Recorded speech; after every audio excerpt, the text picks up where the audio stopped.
Hello again and welcome to another Warhammer 40k Mordy and Glory video. Today we will be doing another unit review and we will be taking a look at the Catachan Jungle Fighters. In case you've not seen one of these videos before, what I like to do is go through some general overall information about the unit, then go through its pros and cons, and finally give it a score and say whether it's a unit you should take or a unit maybe you should avoid. So without further ado, let's dive straight into today's episode. So the Catachan Jungle Fighters are a troop unit. That means that they are in the same category as your Death Corps of Krieg, your standard infantry squad, and your Cadian shock troops. They come in a squad of 10 models. That is 1 jungle fighter sergeant and 9 regular old jungle fighters.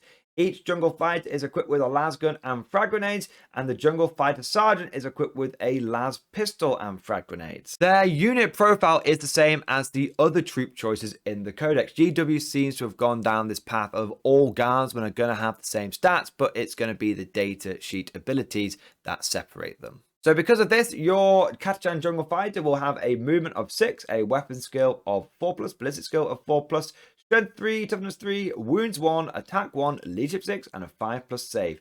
The sergeant will be exactly the same, except for he will get an extra attack and an extra leadership. Now, the Catachan Jungle Fighters are considered to be the melee infantry choice in this army. Your Death Corps of Krieg are more durable, your Cadians get more firepower and exploding lasgun shots, and your infantry squads can take heavy weapons, but your Catachans are there to brawl in close combat. So that is a general overview of the squad, but now let's lift up the rock and look underneath at some of the specifics to do with the Jungle Fighters. And unfortunately, this is where things start to go downhill. Because I'll be honest with you guys, I'm going to be upfront about it.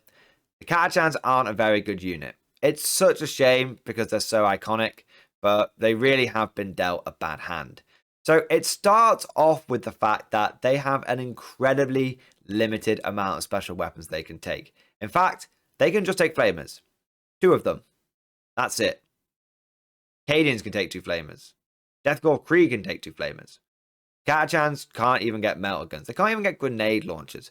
They literally can take 2 flamers in a 10-man squad, and that is the only special weapon options they have. There's only one other upgrade that you can take for this entire unit, and that is one guy can take a Voxcaster. You don't get any of the special weapon options, no heavy weapon options. You can't even give your sergeant anything. He can't even take a chainsword, guys. He comes with a las pistol, and that's it.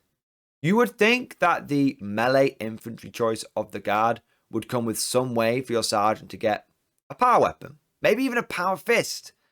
But nope, he can't do it. He gets a las pistol, and that's it. You'd also think that maybe they would have given the Catachans the ability to swap out their las guns for las pistol and chainsword and everyone. Or maybe las pistol and Catachan combat blade. But nope, they've got las guns and the sergeant's got a las pistol, a couple of flamers and a Vox. That's the whole squad, guys. And to rub salt in the wound, they're not even the cheapest troop choice you can take. They're actually more expensive than infantry squads and Cadian shock troops. They're only 5 points cheaper than a unit of Death Corps of Krieg, and they are infinitely more useful than the Catachans. The only reason these guys would be more expensive is they do have a unique data sheet ability called Jungle Fighters, which gives them exploding 6s to hit in combat. Basically, if you roll a 6 to hit whilst in combat, it generates another hit. But you've only got 1 attack per guy, which means because the sergeant can't take a chainsword, you've only got 11 attacks, which means you're only likely to generate 1 to 2 additional exploding hits. And the cherry on top of this poo flavored sundae is they lost their strength bonus from the last codex. Catachans used to be strength 4 as standard, and this was really important because it meant that they could wound most vehicles in the game on 5s rather than 6s. It meant that when they were going into marine equivalent units, they were wounding them on 4s, and if they were fighting other light infantry, they were wounding them on 3s. This gave them a distinct advantage in combat. Now they're strength 3 like everybody else, which is crazy because in the lore, these guys are described as baby ogrins. They're meant to be incredibly strong. Now there is a way for them to get their strength back. You could take the brutal strength regimental doctrine, and this does give them +1 strength in the first round of combat. but it's not as good as what they once had. They used to be strength 4 all the time. Now, apparently, after one round, they get tired. To add insult to injury, you don't even get to take advantage of both parts of the brutal strength regimental doctrine. Because you can't take any heavy weapons in a Catachan squad, you don't benefit from the whole fact that you can move and shoot with heavy weapons at no penalty. So Catachans don't even get the most out of their own regimental doctrine. But the problem with going down this route and taking brutal strength is you're committing to a regimental doctrine to try and make a pretty bad datasheet even mildly usable. It's not worth the effort. Unless you're a die-hard fluff player who's like, Catachans till I die, cut me and I bleed green, you're just better off taking Cadence shock troops and sticking born soldiers on them. In addition to brutal strength, there are a few other ways that you can try and buff these guys up. You could take Colonel Ironhand Strachan. He is the Catachan special character in the Codex. He is a senior officer and he comes with a whole bunch of special abilities. But the main one that makes him kind of interesting is he has something called Cold Steel and Courage. Each time this model issues an order to a unit until the start of your next command phase, each time a model in that unit makes a melee attack, unless it's against a vehicle, an unmodified hit roll of 6 automatically wounds the target. Now that's actually pretty good. You could get Strachan to issue fixed bayonets to a unit of Catachans. They'd suddenly be hitting on 3s. They'd have AP -1. They'd have exploding 6s to hit in combat. And any 6s they did get would also auto-wound. Although, side note, the extra hits generated via Jungle Fighters wouldn't auto wound because technically they've not actually rolled a dice roll. But you would have some pretty good buffs stacked on at that point. If they're near Strachan as well, then each time they make an attack, they'd get a reroll hit roll of 1. So suddenly you're hitting on 3s, you're rerolling 1s, you've got exploding 6s. Some of those 6s are going to auto wound. Not too bad. Problem is, you've only got 11 attacks. So realistically, you're going to generate 1 or 2 extra hits and you're going to get 1 or 2 extra wounds, and you're taking a 70-odd point character to try and boost this up. You've also got Sergeant Harker, who is another Catachan special character, and he has an ability called Harker's Hellraisers. Before deployment, you can select one Catachan Jungle Fighters unit from your army until the end of the battle. Each time a model in that unit makes an attack, they can reroll a hit roll of 1. So it's kind of similar to Strachan's ability, but he can put it on you at the beginning of the game, and then he doesn't need to stay near them for it to go off. And another thing you could do is take a Regimental Preacher. I mean, they've got Righteous Rhetoric. On a 3+, they could give one of your Catachan squads full rerolls to hit. That's not too bad. So you might be saying to yourself, hey, Mordian Glory, you're talking about a lot of buffs here. Maybe these guys can actually be made to work. Well, you could put all that time and effort and just resource into trying to make a unit of baby Ogryns actually good. But the problem is, you have to ask yourself, why? Why wouldn't you take those same buffs, which are not exclusive to going on Catachans? Okay, maybe Harker's is, but apart from that, why would you take these same buffs and just put them on an actually good unit? For example, you could take a unit of Rough Riders and give them the Cold Steel and Courage ability from Ironhand Strachan. They have a much better base profile. They're not even that much more expensive than a unit of Catachans. And because they've got so many more attacks per person, thanks to the frag tip lance, it means that they're much more likely to trigger those hit rolls of 6 to get the auto wounding. So it's just a way more efficient use of Strachan's ability.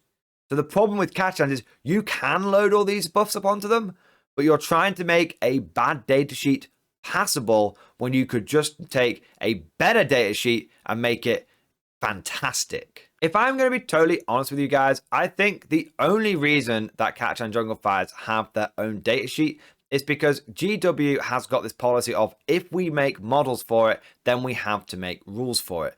And I can just imagine that they have written the Guard Codex, they've sent it off for review, and someone high up has gone, well, we make Catachan Jungle Fighter models, right? And someone in the design team has gone, yeah, but they're just infantry squads. And the executive person's gone, no, if we make a separate kit for them, they must have separate rules. Go back and give them a data sheet. And the design team has looked at the clock and it's been like 5 minutes to the end of the day. And they're like, oh, fuck it. Let's just put something in there. What's even in the box? A couple of flamers, right? That's all they can take. Is Sergeant got a chainsaw? Nah, right, don't bother with that. They need something that makes them different. What do Cadians have? Exploding sticks with lads guns. Hey, I don't know what. Give these guys exploding sticks in combat. Boom, done. Shove it in. Right, lads, off to the pub. Honestly, that is the only explanation that I can come up with to explain why these guys have even got a separate datasheet and why it's such a terrible one. But overall, I'm sorry to do it, but I'm going to have to give the Catachans a 1 out of 10. If you're a new player, just avoid this unit. If you're an experienced player with lots of Catachans in your collection, just run them as any other troop choice. They are by far the worst troop option in the book, and they're probably one of the worst datasheets in the new codex just in general. There is just no reason to pick this troop choice over the other ones that you've got available. If you are a die-hard Catachan player and you're like, no, these are my boys, I gotta run them. Look, let me be real with you. Let me just be honest with you. You're better off taking them with the Death Court of Krieg datasheet. The reason for that is Death Court of Krieg have got an ability called Mini Transhuman. What that means is they can only be wounded on a 3 or better. So it doesn't matter if you get hit by a lance cannon, a volcano lance, a 1 or a 2, always fails. And that's actually kind of funny, and you could use it to represent the fact that, you know, a battle cannon shell is just like bouncing off the giant muscles of the Catachan. It would actually represent the fact that these guys are meant to be dead hard. So Death Core of Krieg datasheet with Brutal Strength would actually go a long way to making a more accurate Catachan Jungle Fighter datasheet than the one they've actually got. But that's all for today's episode. Let me know your thoughts down in the comment section below. Are there any diehard Catachan players out there that are going to run this datasheet? Let me know. Have you managed to find some way of making them work that I've missed? I would love to know that. Put it down in the comment section below. If you've enjoyed today's video, then make sure you smash that like button like your big ogre girlfriend, and also make sure to subscribe so you never miss an episode. If you've really enjoyed today's video or you found it particularly helpful, maybe even just to avoid picking up some jungle fighters, then please consider becoming a channel member or Patreon supporter. It is thanks to the support of my channel members and patrons that I'm able to do Mordian Glory full time now and put extra effort and research into every single one of my videos. One of the big perks you get for being a channel member or Patreon supporter is you gain access to the Mordian Glory Discord. Now, this is an online community with over 700 active members in it. There's always someone to talk to about memes, tactics, hobbying, painting, army lists, and to be honest, we've got a really strong community of very experienced players with a lot of knowledge that you can draw upon. So if that sounds like fun or something that you might find as a helpful resource, then please consider becoming a channel member or Patreon supporter and getting yourself in that Discord. And I just want to take a moment to say a big thank you to all of the latest channel members. So thank you to Pyrostorm, Bob Lowe, Machello, David, Lord Biscuit, James Harrison, Sun Goen, 101 Sugar High, Kristen August, Peter Packard,